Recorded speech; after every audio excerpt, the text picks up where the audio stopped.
everyone, welcome back to my YouTube channel and I am Lourdes Camby sa aking bagong video ngayong araw na ito. And for today's video guys, gagawa ko ako ng pantalon na panglalaki.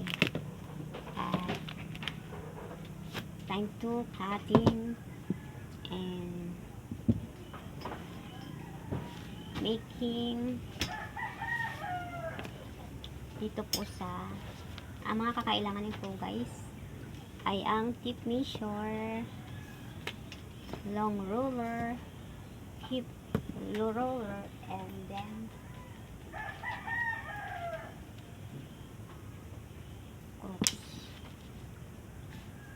curve roller, French curve, and then po guys magsisimula po tayo guys mag-cutting dito guys. Dito po sa, kung nakikita nyo po yung guys dito. Ito po guys, ang unahin kong kakating ay ang front.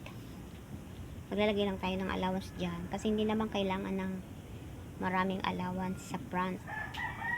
Kahit konti lang po guys yan. Dito lang siya. Dito lang. Ganon. Ganon. And then, kung ilan po ang syempre po kailangan natin ng listahan, yung measurement po ng gagawaan natin ng pantalon. At ang waistline niya ay 39.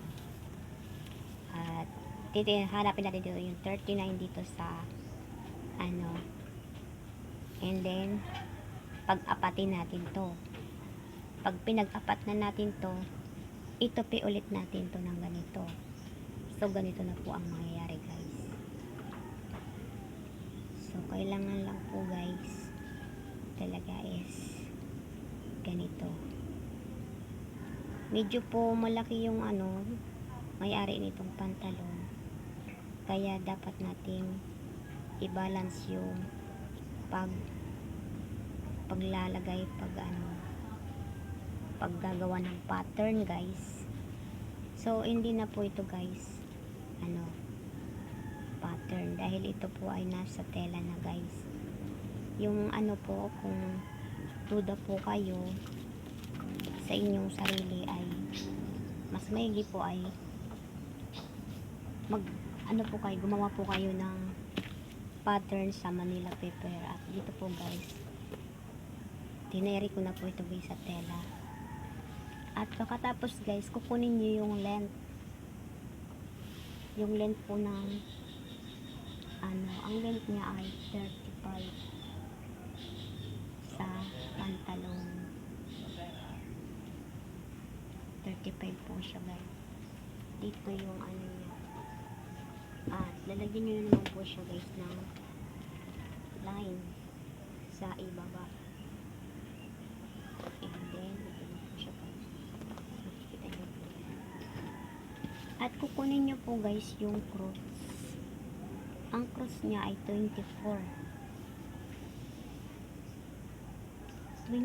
siya guys. So mag-aano lang po tayo guys. Kailangan natin na i-balance ito.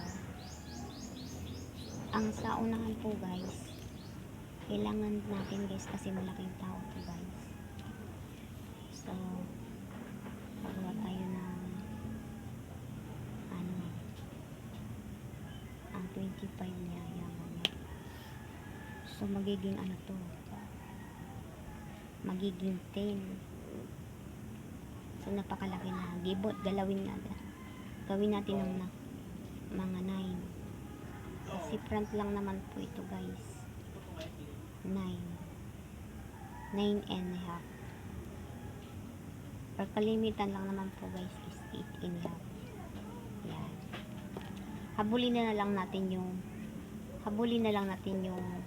nawawala sa back. Yan. So ganito po yan guys. Malalaman natin yung mamaya guys. So dito na po tayo guys. At dito na po yan. Pag nalagyan nyo na po yung cross dito, hatiin nyo na po yan guys dito. And then, pantay ba? Kailangan din guys. 9.5. Yan, 9.5. And then po guys, kukunin nyo yung yung line dito. So, kailangan natin ng i-balance ito kasi malaki ang baywang niya. Kailangan natin kailangan kong i-additional. Kukunin natin yung lap. Ilan ba ang lap niya guys? 29 ang lap niya. So, ito po yung 9. Dito po natin siya gagawan. Ayan, dito. So, dito po siya guys. Ayan, adjust ulit tayo mamaya. I-adjust ko na lang po mamaya guys. Ayan, dito po siya guys. Ayan. Sa gitna. Dito po, ayan. Nalagyan po natin ng marking. At, ito na po guys yung magiging niya, gitna. Ayan, gitna niya po yan guys. Kailangan 7.5 dito. Yung gitna niya dito.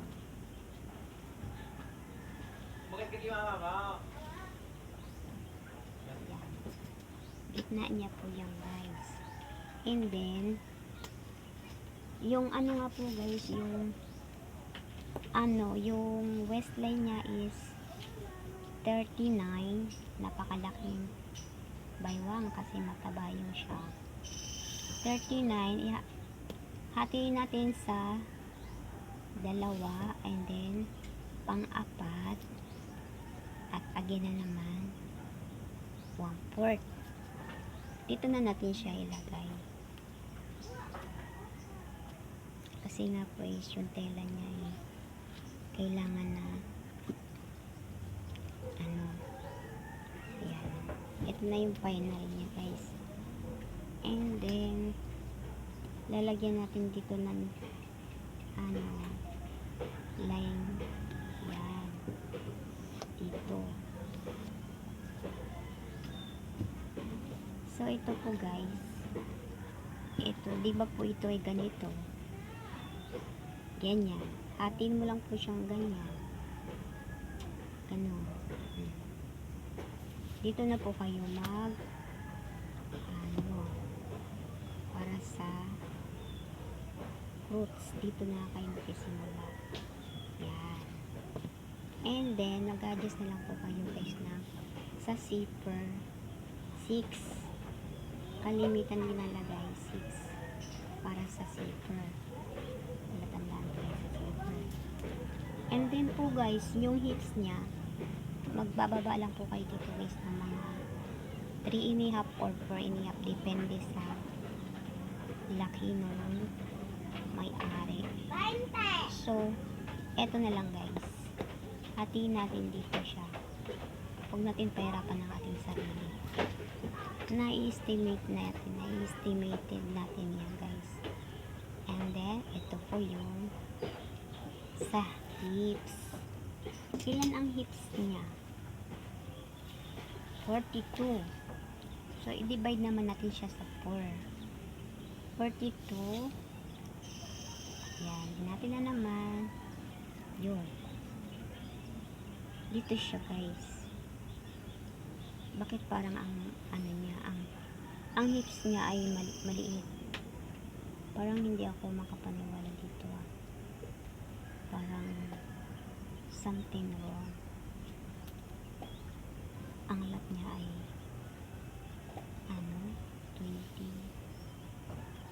20. So, kalimitan na mangyari pag nagkamali kayo sa babasin nyo na lang po siya guys dito sa baywang kasi diretso lang naman po yan guys. Yan. Dito. Ganon. Hindi kayo malilito yan. And then po guys, ang bulsa niya ay 16 po. 16. Dito siya. And then, adjust po kayo ng 2 inches. Yan. At, para sa bulsa. Dito po. Dito. Yan. Ganun.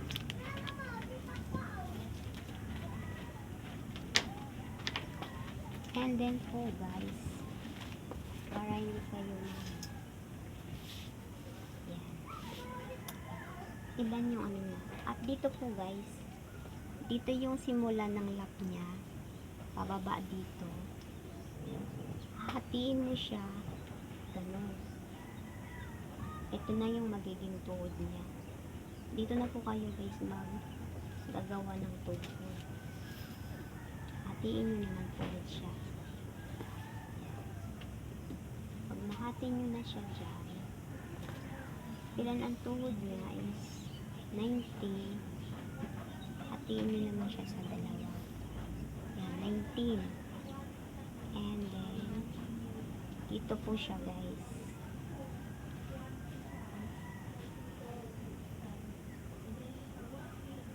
Yan.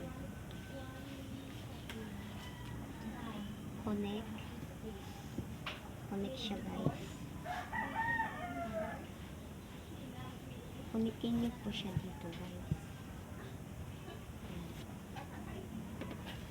And then, ito po guys, dito na yan. Yan, dito sa tubo. At, sa button naman po guys, 14. 14.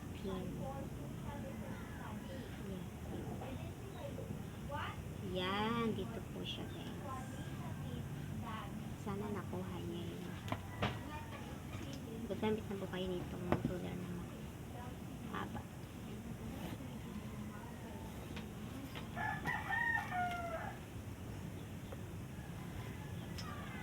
Ilalagay niyo na yung allowance niya. 2 inches.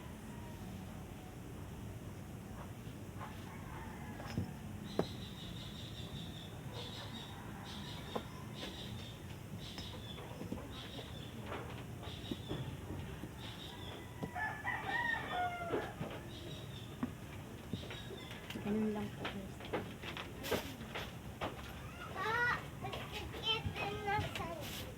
And then, lalagyan niyo po siya ng cream para hindi kinagin niyo po siya. Okay na siya guys. Pakatin ko na. Wala po kayong allowance dito. Direct lang po kayo guys, kung ano yung marking niya, ganun din po kayo guys. Ito pwede nyo siyang makuha dito sa itong tela na ito. Pwede nyo po itong gawin na para sa zipper. Walang sayang. Ayan, dito. Andi na 20 andi.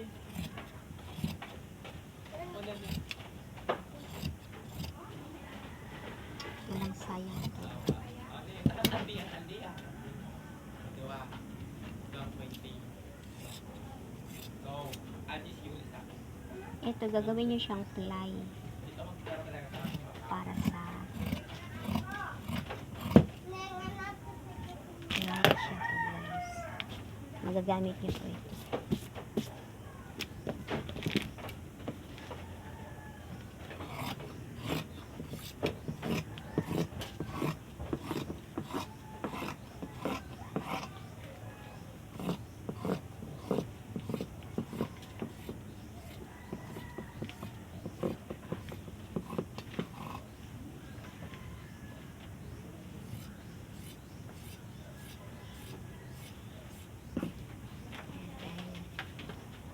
Dito po sa sa taas, medyo ipapataas nyo po siya dito ng konti. Yan. Dito pantay lang siya dito.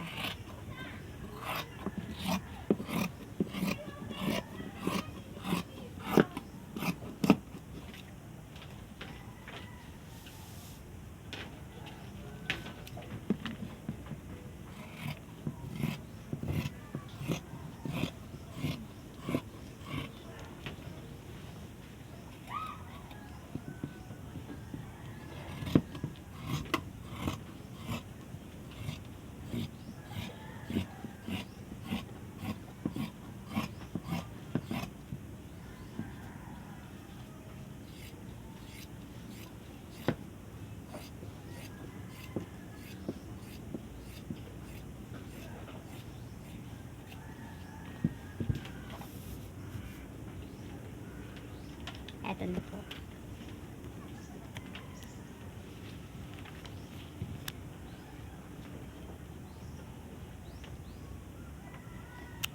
Ito yung bottom. Ito yung sa tuhod niyo. Ito yung lap. And then ito yung waistline, hips. Para po ay makuha nyo, ito po munang front ang ituturo ko sa inyo para hindi po kayo malito. At sa susunod kong video po guys, ituturo ko po sa inyo kung paano po ang pag-cutting ng sabak. At don't forget to subscribe my YouTube channel and click the bell notification para updated po kayo sa aking mga bagong video. Salamat po sa panonood. God bless.